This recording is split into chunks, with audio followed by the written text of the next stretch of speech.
My name is Shiloh Somerville, and I'm a senior here at Cheltenham High School. It's my honor to serve as moderator for this year's Cheltenham High School Alumni Association Hall of Fame panel discussion. Today, we celebrate 5 incredible alumni whose journey began right here at Cheltenham. Each of them has gone on to make an extraordinary impact in their professional fields and in their communities. This panel gives us a chance to hear their stories, learn about their paths, and understand how Cheltenham shaped their success. Please join me in welcoming our 2025 Hall of Fame inductees, Dr. Robert Abel, Mr. Charles Horter, Ms. Ann Rosewater, Dr. Lewis Rossman, and Ms. Stacy Smalls.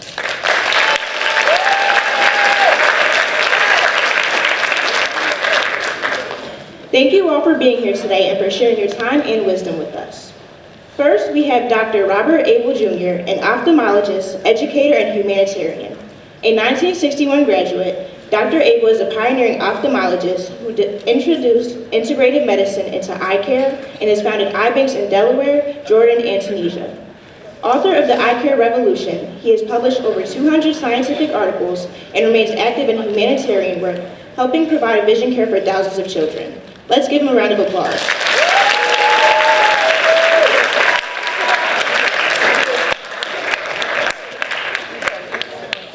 Next, we have Charles J. Horter, who is an Olympian, competitive sailor, and sports leader. A 1965 graduate, Mr. Horter earned an Olympic bronze medal in sailing at the 1972 Munich Games alongside fellow Cheltenham alum Don Cohen. Over 6 decades, he has represented the U.S. worldwide, led national sailing organizations, and continues to mentor young sailors, embodying the spirit of teamwork and leadership. Let's give him a round of applause.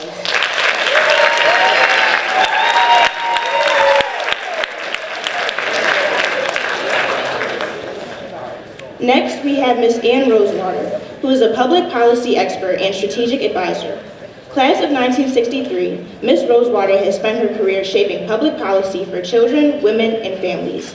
She has held senior roles at the U.S. Department of Health and Human Services on Capitol Hill and with nonprofits such as the Children's Defense Fund and Chapin Hall.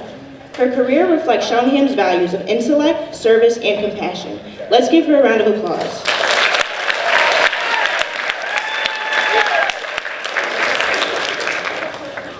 Next, we have Dr. Lewis Rossman, who is an endodontist, educator, and humanitarian.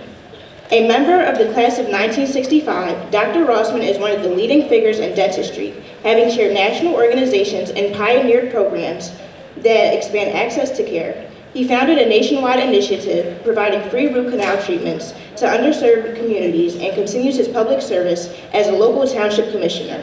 Let's give him a round of applause.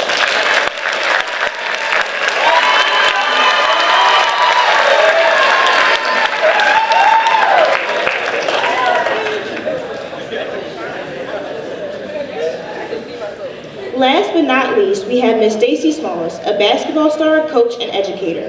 A 1999 graduate, Ms. Smalls led the Lady Panthers to their first ever state championship game and went on to start Temple University under Coach Dawn Staley. She has since coached, officiated, and taught in Philadelphia schools, continuing to inspire young people through sports and education. She was inducted into the Philadelphia Black Basketball Hall of Fame in 2025. Let's give her a round of applause.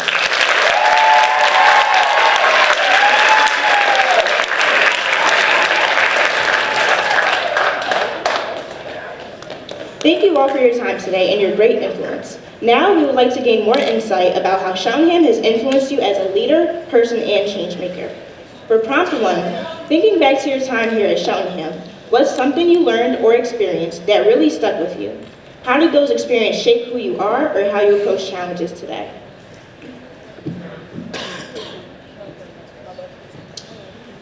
My Cheltenham experience started very early on. I had so many people and teachers that poured into me at a young age.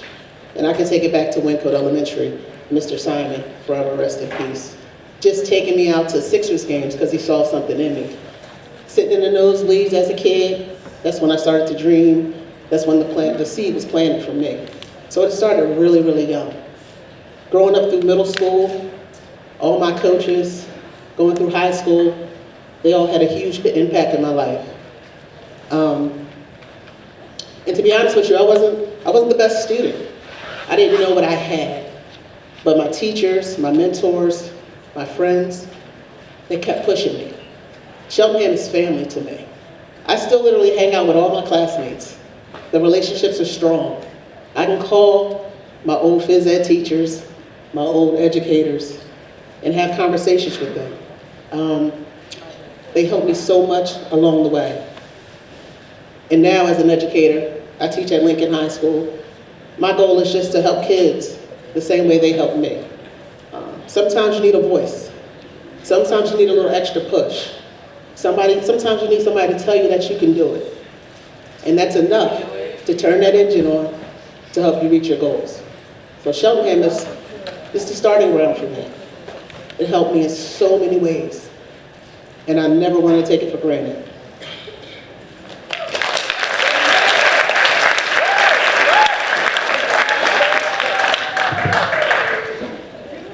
Thank you all for being here today. You know, we're privileged to have you here because the school means a lot to all of us. It's interesting that when you move on from high school, you think you're leaving it behind and you're just moving up the stepladder to some undetermined goal. But in actuality, when you look back, there's so many strong foundation points. One of which is getting along with other people in civility. Another of which is learning who you are. And one of the ways to accelerate who you are is look in the mirror at least once a day and say, I love you. Because that's so important to have that feeling about yourself, even though you always can feel guilty or whatever. So I would say the teachers here, in general, were a monumental effect on our lives. And when you're in that classroom, you don't get a feeling of the broad context. You just know you go to school, you go to that class, but later on you see how it affected you in certain ways. Your grammar, your language, your math, the teachers. 3 of these teachers went on to teach at Penn. One of them was a German exile who came to America as 17-year-old, and as soon as he got here, because he wanted to fight the Germans, he joined the army. And he thought he would be a normal infantry grunt. It turned out he was the translator for Omar Bradley for the war. And so these people are so strong, and you don't understand them until you move on. And as you move on, love yourself.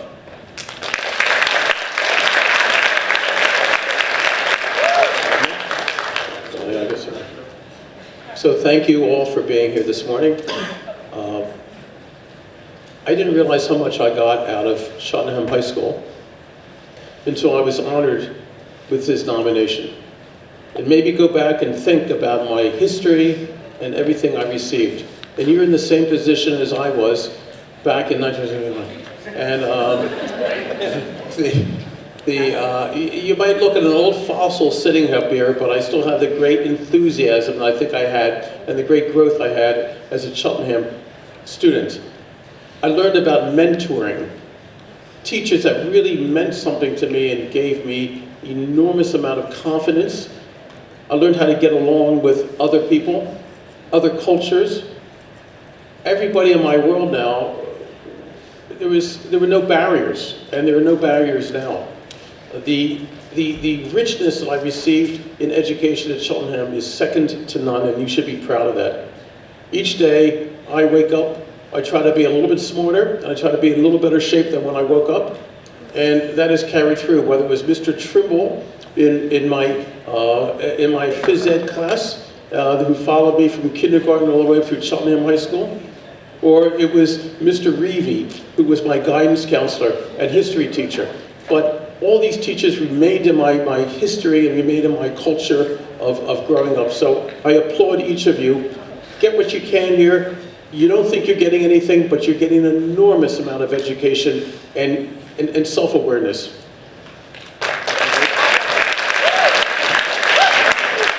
And I must be the fossil that Lewis was talking about, because I was in his class, 1965, which was a couple of years ago. But what I found about Cheltenham was it was an amazingly supportive community. We were blessed with what was then a pretty brand new school with a planetarium, a swimming pool, and with teachers and counselors who really cared and tried to help us find what we said a passion in. And I was also blessed with, getting back to a word you used, a mentor of sorts. Our wrestling coach, Steve Saltzman, was very much of a character, but very driven. I think he was wrestling coach here from maybe 1961 through the end of the 70s, and brought home maybe 4 district championships. And what I learned from him was that you first had to have a passion about something, you really care, and you had to focus, and you had to really, really work hard, which I found annoying at the time. And I was not particularly good. I was on the varsity, but he would literally, before a match, move people around so we're more likely to win the event. And then he would grab me and he would reach up, because he was short, and slap me upside the face and say, "Don't get pinned." And that was good, because if I didn't get pinned, we lost fewer points. But I did learn we had to work very hard, and I did learn that an important ingredient was, well, let me back into it. I learned that the only difference between an ordeal and an adventure was attitude. And we had to work hard. It didn't pay off particularly well for me, but it did pay off in my competitive sailing career. And I was also blessed that I did 4 Olympic campaigns, but the one that I medaled in was with a fellow, an older friend of mine, seemed very old at the time, but he was only about 15 years older, I guess, Donald Cohan. And he was a mentor and a friend and a teammate. And it was really Cheltenham that patched us together. So I'd like, as Lewis said, you're all blessed to be here. You're surrounded by people who care, who want to do well, who want to find their passion for life, and enjoy and live in the moment and succeed. Thank you.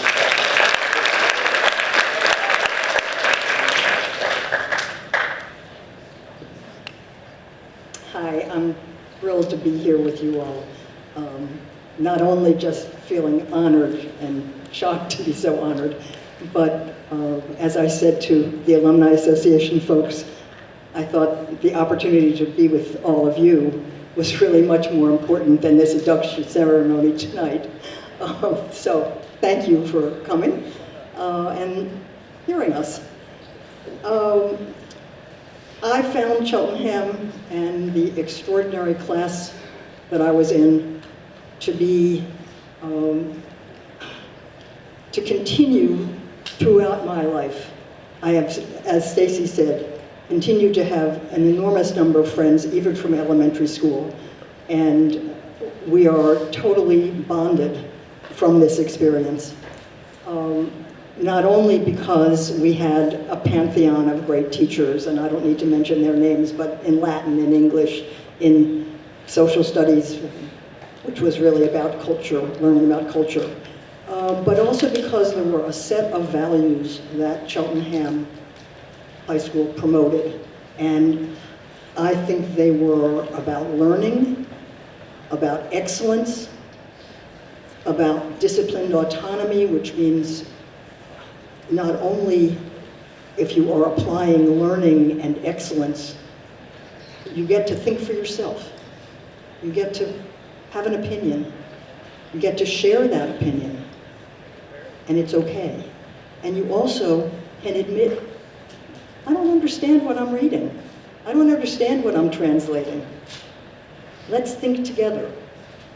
Another important value that I found was about collaboration. In my yearbook blurb, it says something like, committee woman at large. Well, a committee woman at large, I guess I was participating in so many different activities that, you know, no one stood out. Well, that's sort of been a habit of my life, that I've been involved in a whole lot of different nonprofit organizations, both working for them, like the Children's Defense Fund, which was an extraordinary opportunity, but also as a board member or a strategic planner with them, or the head of a nominating committee or chairing the board. So there are lots of roles with nonprofit organizations. And then, obviously, as you've been told, in working in Congress and working in the Department of Health and Human Services in the government. But what additional value drove some of that? Exposure at Cheltenham, exposure to different ideas, different people, and different communities.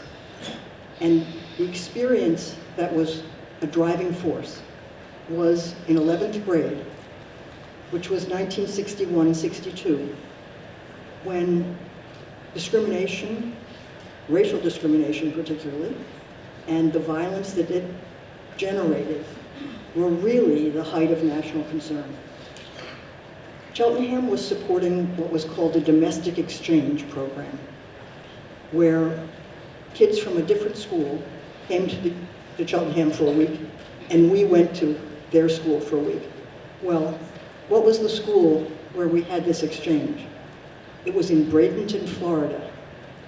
And when that was a group of kids who had no idea what it was like to be at a school like ours, and we certainly didn't have the experience of a Deep South community. And when we were there, some of us actually confronted face-to-face the issues of discrimination, difference, and inequality. And obviously, from what I have done with my work, it has been to try to address some of those issues. So Cheltenham had a profound effect on me, and I hope it continues to have a profound effect on you.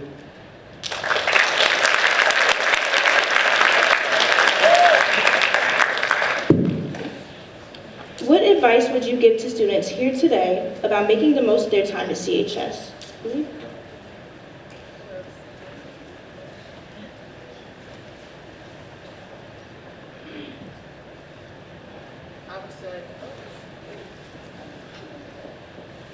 Can you hear me?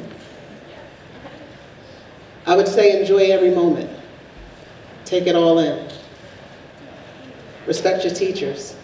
They're here for you.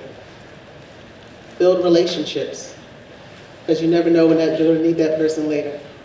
Don't burn bridges, because you never know when you're going to need that person later. Work hard. Stay humble. Stay disciplined. I always tell kids, you only get out what you put in. That's in life in general. Enjoy the experience. Take it with you everywhere you go, because there's nothing like the Cheltenham experience.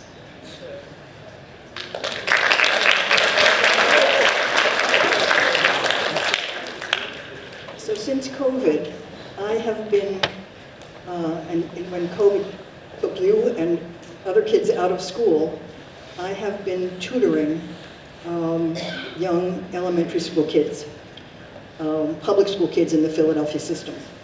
And the kids who were in what a second grade teacher called a Reading Buddies program, some of those kids that I'm working with, one is in 8th grade, one is in 6th grade, one is in 4th grade. And what I've learned, and what I think may be of value to hear here, is that some extra support, whether it's mentoring, hanging out after school with a teacher you like, working together, that extra support really does propel some life chances. And I'm hoping that the dependability of your capacity to relate to somebody else who can support you, and you know that person is there for you, and trust that person, makes a difference. I think dependability is another value that is particularly critical here at Cheltenham right now, and so my experience with it, I hope is an example of why it makes some difference. Many of us have been so fortunate in what gifts we've received and feel committed to giving them back. That we can retire from our original profession, but you don't retire from life and other people. My 3.5-year-old granddaughter was climbing up the jungle gym, and a 5-year-old behind her said, "I'm much better than you are." She turned around and said, "No one is any better than anyone else." And even though I may be a doctor, the patient was no better or no worse than I was. And you have to have that attitude, because you may come in with a judgment by what they look, what they say, what they wear, but then you realize there's still another person and that you need to be involved with the other. So I work with kids on a van getting free eye exams and glasses. How many of you wear glasses? All of you should, because there's something called blue light toxicity. It's in all these lights, all of your electronic devices. And they will insinuate itself through your retina into your brain and be a cumulative effect over the years. So having a blue blocker in your glasses will help you drive at night, help you not have the glare, help you focus on things and be preventive. So even though each of us has a practice, a skill, it's important to share that skill with others, especially if they're interested. Thank you for being interested.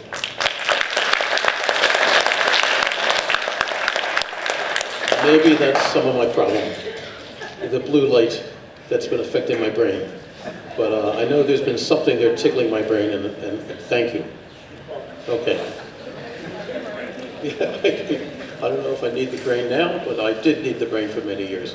My message is, don't worry. Everything's going to turn out just fine. You're given values, you're given laws, you've given rules, you've given a lot of freedom, but you still have to interact with yourself and all your classmates. And I learned how to survive here. I learned how to get along with other people. I learned how to stay out of trouble. I learned how to get into trouble, but not too much. Never got caught, which is really important, and still not, but don't worry, you're going to turn out just fine. Go day by day. Don't try to measure yourself, and I think we're all saying, against anybody else, but each of you as individuals will turn out fine. You have an incredible basis you're getting here at Cheltenham. You have incredible teachers, and you have incredible classmates, and you will all turn out just like we did. We still have our insecurities. I still remember when I was in band, wearing a uniform we had to call women, or we called them girls at the time, for a date a week ahead of time. We didn't hang out. And they'd hang up the phone on the band member that called. My brother played football and wore a different uniform. The girls would call him. So I had those insecurities. That was funny. No one understands that? Nobody wanted to go out with someone in the band? You still have a band? Okay? So just take each day at a time and recognize that you're going to flourish, you're going to prosper, and everything's going to be fine in the future.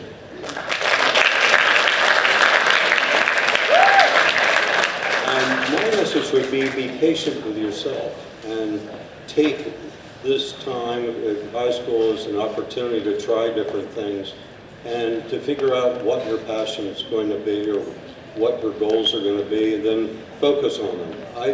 I knew that, but my first Olympic campaign was for 1968. And I teamed up with 2 other guys, and we were pretty good.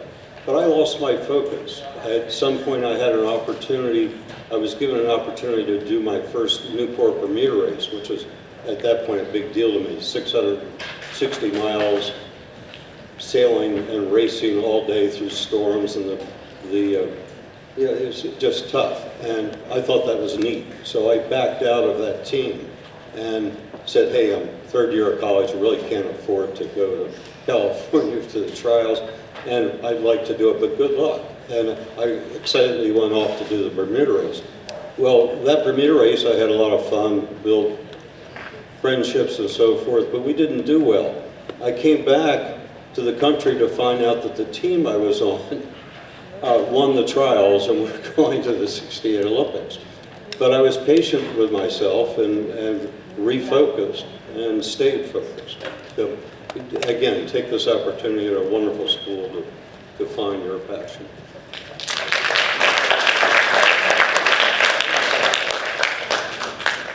You've all done incredible work beyond your main careers, from mentoring to community projects. Why is giving back important to you, and how has it shaped the way you see your work or life?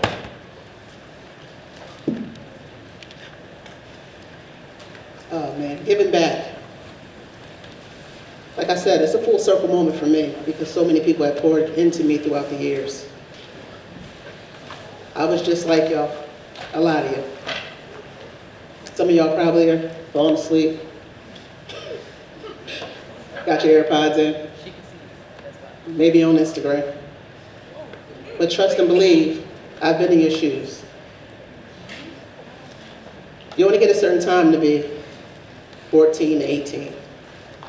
It's the best years of your life. Everything you want to do, you should do it, or at least try it. If it wasn't for the people in my life, I don't know where I would have ended up. I don't know if I would have pursued my dreams. So it's important for me, as a former student athlete, as a Cheltonian, who had so many people pour into me, and as an educator, to make sure I do the same for y'all. I work at a high school, and every day I'm having the same conversations.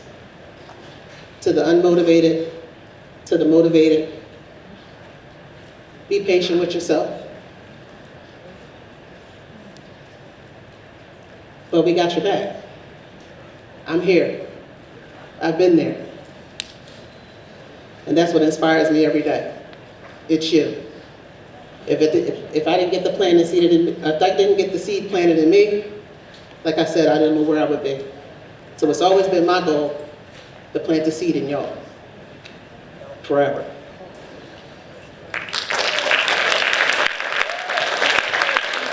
Can't beat that. Can't beat that. I think I'm trying to do the same for children who are younger, who are the ones that I'm working with. Giving back, to me, it's a gift to me to have the opportunity to work with younger kids. I don't have children of my own. I do have nieces and nephews and grandnieces and nephews, you know, and I try to be there for them. They all have pretty good circumstances, which is terrific, and are in good schools. And I think for kids who don't have resources, whose family circumstances are challenging, who live in families whose language is not English as a first language, they are challenged, and they need additional support. And they need the seed planted in them. And for me, seeing their progress, seeing their growth in confidence, seeing their eagerness to learn, that's giving back to me, because that is the set of values that were just so critical here at Cheltenham, and I hope are critical for you. And I hope you find opportunities to give back to each other, as well as to learn and to be yourselves and to find your pathway. So there are lots of benefits to reaching out, as well as finding your own path.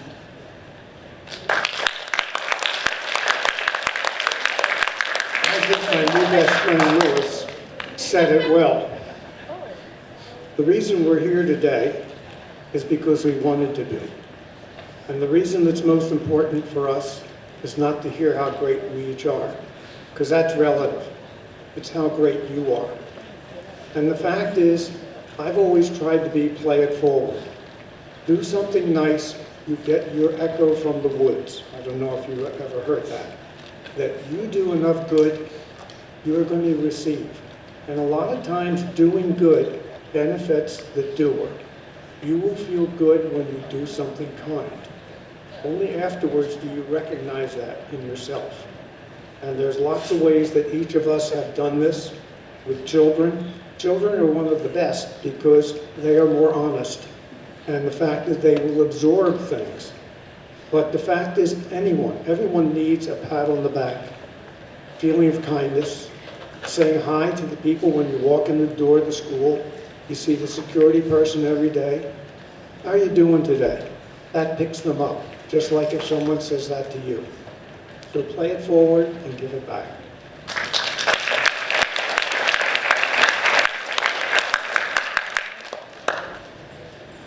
My father, Sam Rossman, taught my brother Fred, who's sitting over here in class of 68, and myself. You've gotten so much from school, you've gotten so much from society, you have to give back. And we as a family have always given back. You'll go through Cheltenham, it becomes a chapter that you'll look back on. But then give back to the school that you went through. If you go on to further education, look back and give back to that school. It doesn't have to be financial. Eventually, maybe it can be financial.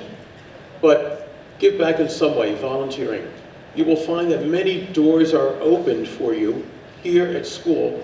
Walk through everyone. If someone asks you, do you want to participate, just say yes.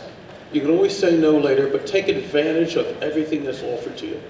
I go to North Philadelphia every week, and I take my postdoctoral residence, and as of yesterday, we provide free root canals for the underserved. What are root canals? It's a procedure, painless procedure in dental medicine to save the natural tooth.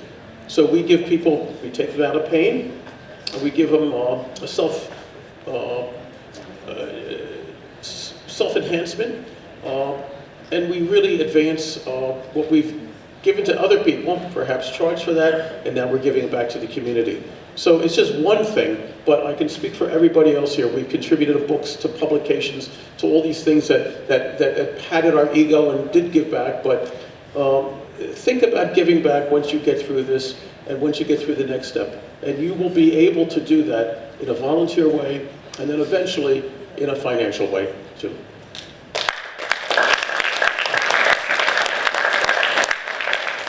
I was fortunate at Cheltenham to find some people who were psychological support, who believed in me, and who were mentors. And to follow up on what people have said, I think the most important thing is to find those people, add them to your life, focus on them, focus on their examples, and then to pass it on and be someone else's mentor, encourage someone else. You might be the only bright spot they've had in conversations in the last week, but just be that support for people. Thank you for giving back to us by attending today. Thank you.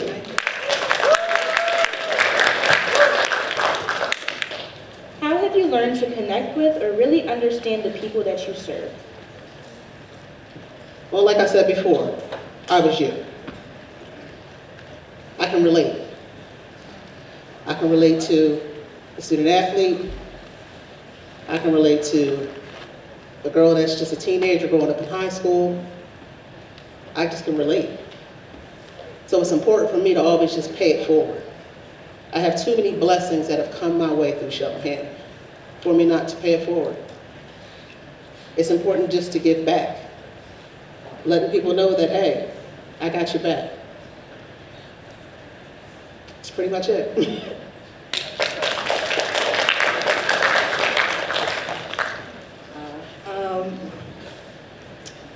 I would say that another aspect of Cheltenham's impact was about building relationships, friendships, and finding opportunities to work together. And that experience of working together on a committee or putting the yearbook together or playing on the varsity hockey team taught us about how to work together, even if we, didn't love each other. we found ways to work together. And that was more important. And that skill of learning to work together, even with people you don't necessarily agree with. And I have to say that at Cheltenham, we almost agreed with everybody. So it was pretty warm, embracing community that cared about each other. But learning the skills of working together was really valuable. And it was another way of learning how to give back, because you're giving to each other. You're working together, you're producing something, and you're feeling good about what the result is. And, you know, hopefully it's winning a hockey game against your competitor, Abington, who was, which, you know, we competed with them on tennis and hockey, and but I think that experience was valuable in learning how to work together in other settings, and in a way, it was very renewing to us as individuals. So that's sort of giving back in a way and having it go both directions. So I hope you have some of those experiences as well. How many of you are smart? Raise your hand. I love it. I love it. I said to a plumber, because we moved recently, I said, "Are you smart?" And he said, "Yes." I said, "How come you're smart?" He said, "I'm the best I can be in my field." Because that's really what smart is. It's not the accolades and all the other things. It's how you feel about yourself. So I am learning disabled. I nearly failed 3rd grade. And I had my mother read me the homework so I could spout it back. So the point is, Cheltenham High School was very helpful for me to come up the ladder and be equivalent to other people and to feel good about myself. And that lack of being smart or correct at that time has been a major advantage in my career, to be able to see borders in ophthalmology besides surgery and interventions and medications, to see blue blockers, ultraviolet light problems, seeing nutrition as being essential for your brain and your eyes. So the moral of the story is, thank you, Cheltenham. I'd like to dovetail on that. I think it's, when we grew up and went to Cheltenham, there were no diagnoses. There were no meds. There probably were, but we did not know about them. Dyslexia, learning disabilities, attention deficit disorder, all the things that are thrown at my grandchildren were not in existence at the time, back in the 60s. But when you learn at Cheltenham, you're not going to remember everything you're taught. And I take sort of offense. I think everybody should have raised their hand who feels they're smart, because everybody here is smart. You're smart at maybe different levels. You'll be sitting next to someone like Dr. Abel, who is so much smarter than I am. His mind is working at much faster speed than mine, but I'm just as smart at my pace. So you will get to that point. Then it will give you skills on how to learn at the next level. And then in college, the same thing will happen. And you have to survive. You have to learn what room you want to be in, what dormitory room, but you have to learn to survive there too at a different level. And whatever profession you go into, the same thing occurs. But we're at the top of the fields that we enjoy, or we did enjoy, and the same thing will happen to you. This is a wonderful step. Just take your time, enjoy it, and take advantage of all that's given to you.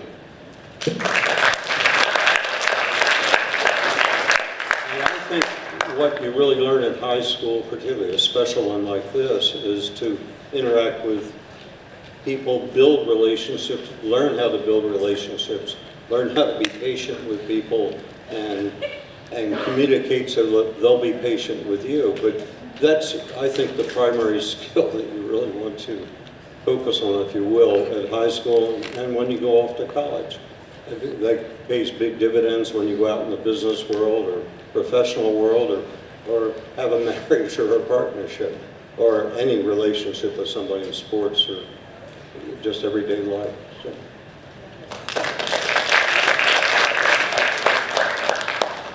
What do you want students to remember about how they treat people and how they carry themselves?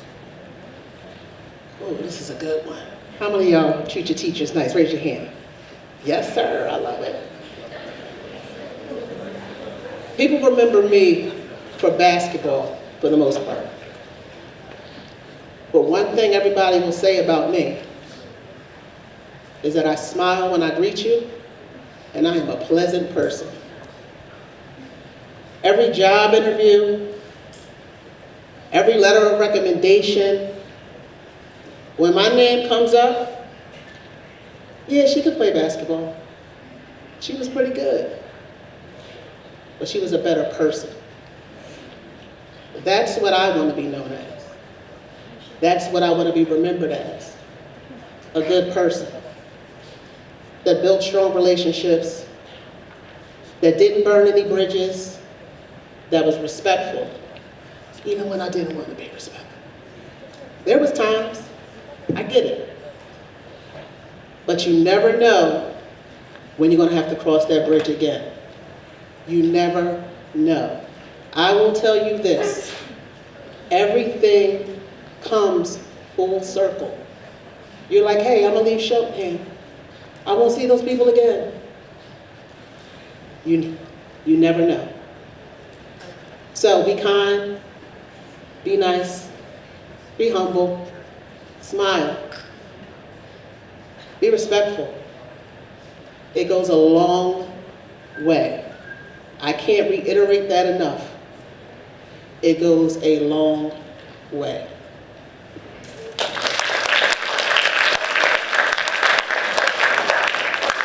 You know, sitting next to Stacy, whom I've never met before, and I am in awe, and I think that she has captured a set of values that are critical to playing it forward, about respect. I would add the dependability value, kindness, but also a sort of a positive frame.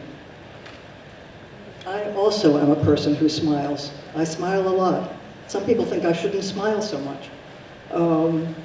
That, you know, if I smile at somebody as I'm walking past them on the sidewalk, that's inviting a relationship. Well, it is, but that's okay.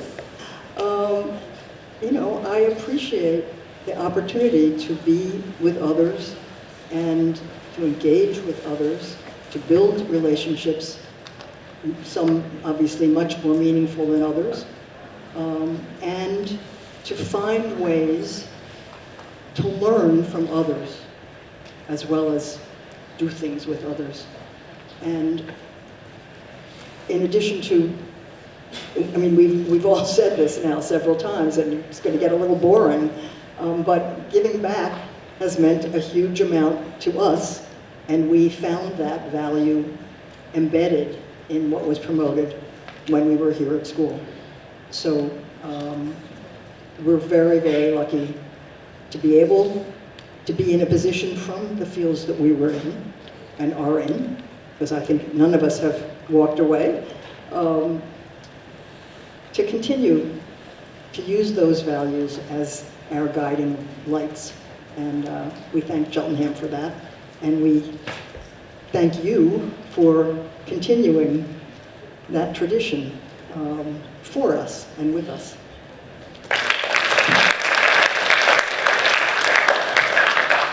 My oldest granddaughter at age 11 at the dinner table announced one night, I know who I am. I don't have other people tell me who I am. So one of the important things is to figure out who you are. And that's called introspection, that you're actually always reanalyzing. Part of that is a sense of discovery. Be interested in little things. What does that word mean? Where is New Guinea? All these things, they seem stupid, but you look them up, etc. It's just interesting because it expands your orbit to other things. And the other thing is being civil. You want to make the world a better place, be a little kinder yourself. Don't expect other people to start it. Start it yourself. Say hello to people. They may walk by and not say hello to you. You did it because that's what you want, and that's what you want to identify with yourself. Have any of you ever read an obituary? Why don't you write your own obituary and then see if you can fill it?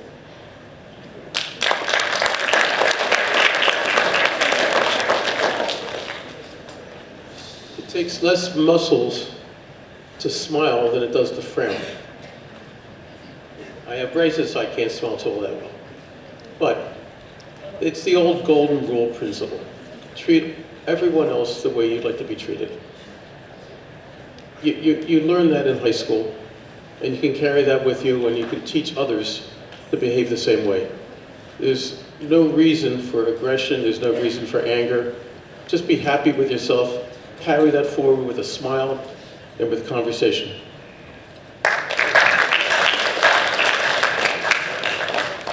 Listening to these other wonderful people speak, it just reminded me of something I heard a long time ago, and that is memories of a man in his old age, at least I'm old, are the deeds of a man in his prime. But you have to do that at the same time, that you pass on things through relationships and build relationships, because the love you share and so forth will be ultimately the only thing that matters, and what your family and children think of you.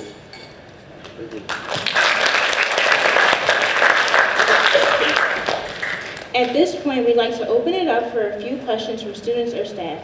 If you have a question, please raise your hand and I'll call on you. Let's try to keep our questions brief so we can hear from several of our guests. Oh, there's a hand raised. Oh, that was you on?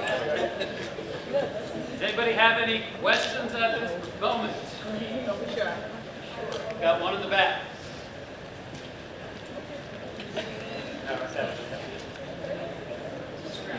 Stretch.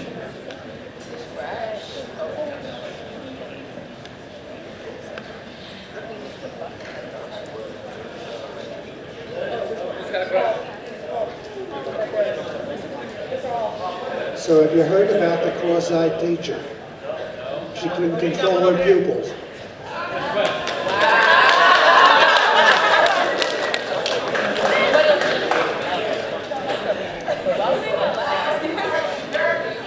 So the question from the back is, what was the hardest part of your journey?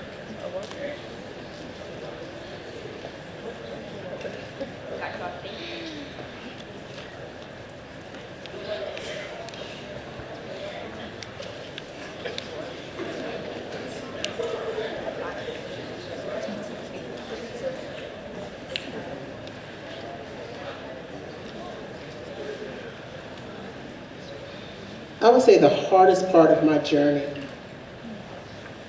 was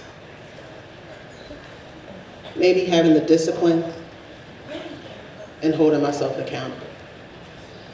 I think it's hard sometimes to say, hey, you need to go a little harder. Or hey, you're really not giving 110%. I think that was the hardest part for me.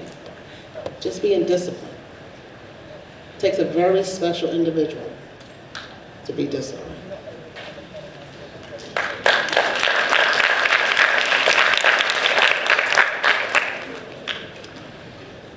When I was directing a congressional committee, a special committee, focused on children, youth, and family issues, the members of Congress who were members of that committee, some were Democrats, some were Republicans. That's how congressional committees are organized. And it was a time when the views of those members were quite disparate. And the challenge for us was to help folks see issues and understand them and get facts and experiences that would give them some common understanding. That was very hard to do. But we did it with a series of hearings and all sorts of reports and all sorts of things. But I would say that trying to get along with and share perspectives with people you don't agree with is often very challenging, but very critical to address the problems, I would say, that are in the country now, but certainly were in the country then. And we have a tall mountain to climb to get there, but being willing to engage with people you don't agree with and who don't agree with you in a kind, respectful way that's a very hard part of the journey, but a very, very important one. And it probably is true in personal life just as it is in professional life. An 92-year-old patient came in with 2 canes and bad arthritis. So I refrained from asking him personal questions until we finished. And I said, "How can you be so happy?" He says, "I get up every morning, I can be happy or I can be miserable. I choose happy." The hardest part for me was to like what I didn't like. I had to do it anyway. So you might as well not commit a lot of angst, grievance, anger, blame. Just do it, and you find when you're done, it's easy.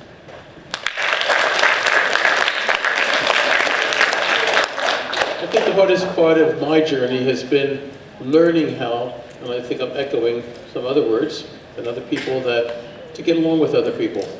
And whether you disagree or agree, you have to learn what is it that you have in common. If you're a leader in your field, if you have a team that you're putting together to do an investigation, you have to learn how to assemble that team and get along. When you get into marriage, it also is a team, but it's a little bit more intense by about 100-fold. And sometimes you have to say you're sorry, but you have to learn how to go that way. It's just an easier road. I tell my students it's cheaper to keep her, but they all laugh.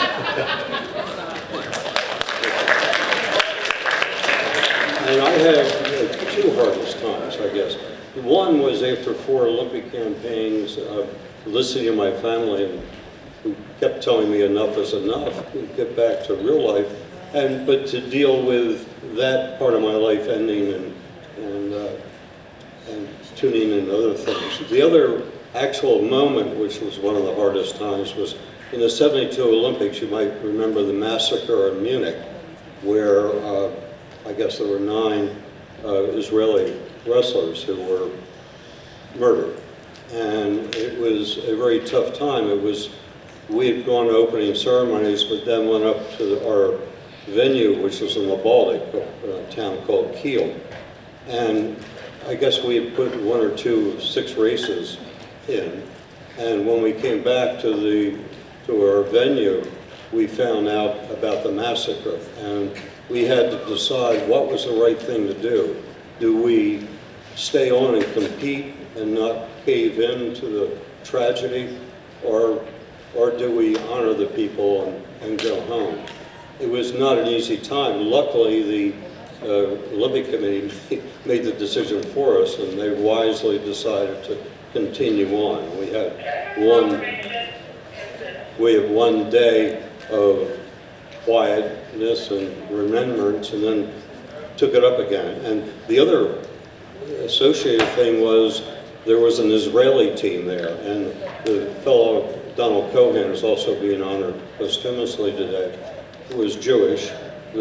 Myself and the other fellow in the boat happened to be Episcopalians, but as a group, we had to decide whether we should carry the Israeli flag. The team came up to us and they had to leave, and they asked if we would please carry the flag. So we folded it up and carried it on our boat for the rest of the time. And all the time being nervous because we weren't sure when the tragedies were going to stop and whether Donald would be a target. But that was very difficult, and I think the Olympic Committee and we made the right decision. Will there be time if people want to come up and ask questions that individually, that they don't want to do it in public? That's fine. Any other questions? No?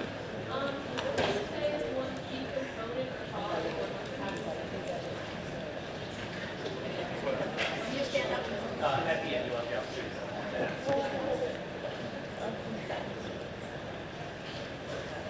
As we conclude this event, I would like to acknowledge 2 additional members of our Hall of Fame. We would also like to take a moment to honor Joshua A. Winhill, Cheltenham class of 1996, and a posthumous inductee of the Hall of Fame.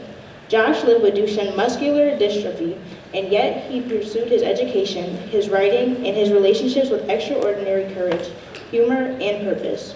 A gifted journalist and advocate, he used his voice to inspire others and to challenge assumptions about disability, perseverance, and what it means to live fully. We are grateful to have Josh's father, Michael, here with us today, returning to share in the joy of this celebration. In Josh's memory, his family is generously donating a dozen copies of his memoir, Worth the Ride, to the Cheltenham High School Language Arts Department, so that his story may continue to guide and inspire future generations of students. We thank the Winhill family for being here with us, and we are honored to celebrate Josh's life and legacy.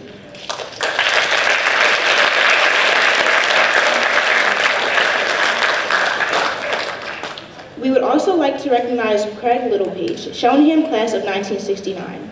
Mr. Littlepage played basketball at the University of Pennsylvania and went on to build a distinguished career in collegiate athletics as a coach and administrator. He served as an assistant coach at Villanova, Yale, and the University of Virginia, and later as head coach at the University of Pennsylvania and Rutgers. He went on to become the first Black athletic director in ACC history, leading the University of Virginia in shaping national conversations on equity and student-athlete success. He was inducted into the Cheltenham High School Hall of Fame in 1966 and will be the Master of Ceremonies at tonight's induction ceremony. Please join me in recognizing Mr. Craig Littlepage.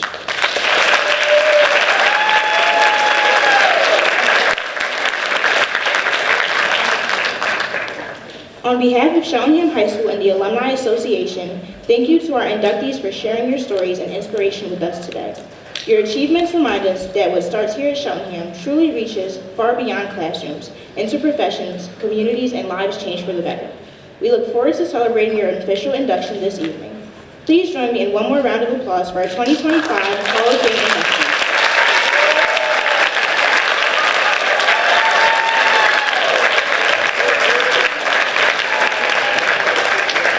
And if you could have one more round of applause for our moderator, Ms. Somerville.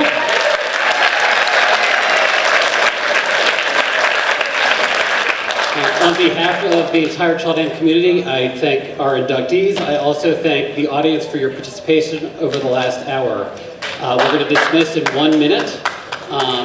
There is a note from the yearbook committee. If you have not gotten your student picture done yet, today is the last chance. So please make sure you go to the Stratton Hall at some point during the rest of the day to get that picture taken.